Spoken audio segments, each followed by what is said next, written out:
ખારી જગ્યા નદીને ચંદ્રભાગાના નામથી પણ ઓળખવામાં આવે છે. કઈ નદી ચંદ્રભાગાના નામથી પણ ઓળખાય છે?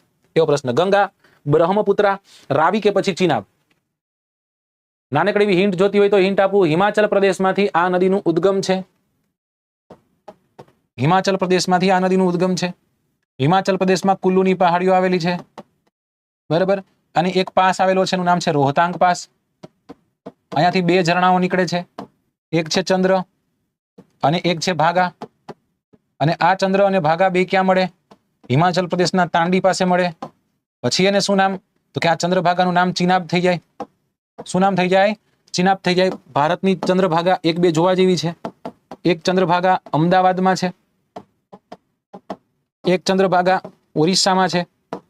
ઓરિસ્સામાં છે, એના કિનારે કોર્ણાકનું સૂર્ય મંદિર આવેલું છે. કયું સૂર્ય મંદિર છે? કોર્ણાકનું સૂર્ય મંદિર.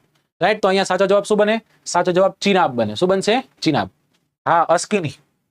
એનું પ્રાચીન નામ, એનું પૌરાણિક નામ શું છે? અસ્કિની.